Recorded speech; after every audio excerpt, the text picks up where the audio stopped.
Because with anger, how many people are killed?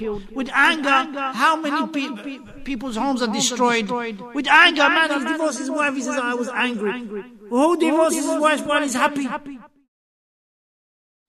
I don't know why, but I get extra angry with my wife and children. I don't mean to, but I get angry very quickly when I am at home. Say, A'udhu billahi minash shaitanir rajim when you get angry.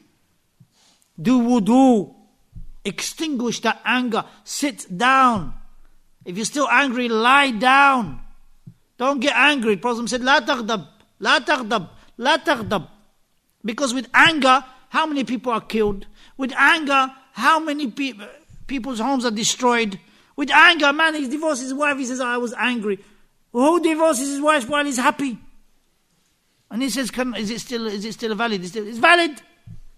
It's valid. No one divorces his wife while he's happy and smiling. So don't get angry. Anger is from shaitan. La taghdab.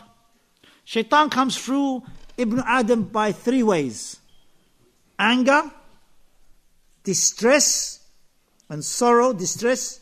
So a person might be so distressed, he would want to kill himself, you see. And it happens for those who are ungrateful to Allah, they take their soul. And the third way is by extreme happiness. Shaitan comes from that way as well. Extreme happiness, what's going to do? Let's all have a party, and the party is with all music and singing and dancing, and Nasallallahu Salam, what follows afterwards between the men and the women in their gatherings. So may Allah protect us from these 3 doors that shaitan comes through. Allah protect us, because shaitan is ready to pounce in these 3 times. When you're distressed, say the dua, Allahumma inni a'udhu bika min al-ham wal-gham. Oh Allah, I seek refuge from distress and anxiety. So don't get angry. Who doesn't go through tests? Do you think every marriage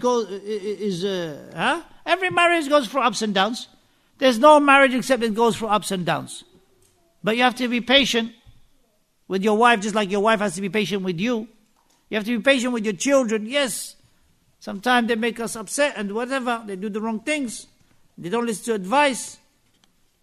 Sometimes they have energy, of course. But you have to direct their energy in the right way. Get them to see Quran.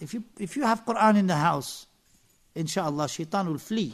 If you have Baqarah in the house, if you enter your house, Bismillah. If you remove any pictures of human beings or animals that are hung on the walls, so that so that angels enter. Because if angels are not entering, who's going to enter but shaitan? When you eat, say Bismillah. These are things we can do. Ayatul Kursi, teach your children before they sleep to read Ayatul Kursi. After every prayer, Ayatul Kursi. From the greatest weapons against shaitan, Ayatul Kursi, and all of it is about Allah's beautiful names and attributes. With Kalimat al-Tawheed, La ilaha illallah. In the household, if it's a household of dhikr, you will have less problems. But remember, even if you are pious and you are righteous, do you think the evil people will leave you alone? Some people want to do magic on you. Some people want evil eye for you. Some people want jealousy for you. So you have to protect yourselves. Even if you're religious and pious, don't forget the dhikr. The Qul Allahu Ahad, Qul Falaq, Qul Nas, 3 times in the morning, 3 times in the evening. That will suffice you. Remember, in times of heedlessness, shaitan will pounce. Don't leave any door open for shaitan, because shaitan is ready to open it. So don't get angry. Now, if you have, and this is advice that Sheikh Ubaid used to give when somebody asked him about becoming angry with his wife, he said to him, leave the room, don't stay in the same room. And if your wife follows you to the next room, go to another room. Okay? Because why? What happens is when you're in the same room, that's when shaitan is the third, isn't it? When she's saying something, you're saying something, shaitan is saying the third thing. Go on, say this. And he's going to go and say this to him. And women don't forget, generally, they remember things, mashallah. So, change the room. Go to another room.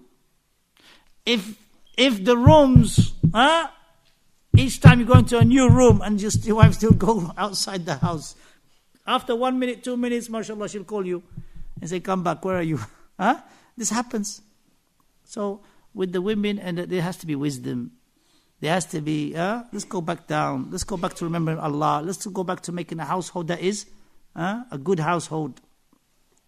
And be patient with the women. The Prophet ﷺ said, Istawsu bin nisa'i khaira. I advise you to be good to your women. Be patient.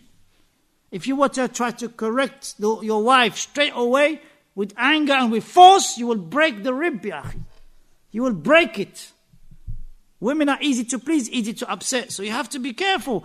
Be careful of those vessels. The Messenger ﷺ said, Rifqan bil qawarir. Be gentle with the vessels, glass vessels. He called them glass vessels. Glass. See what happens with glass? Easy to break. Hard to fix.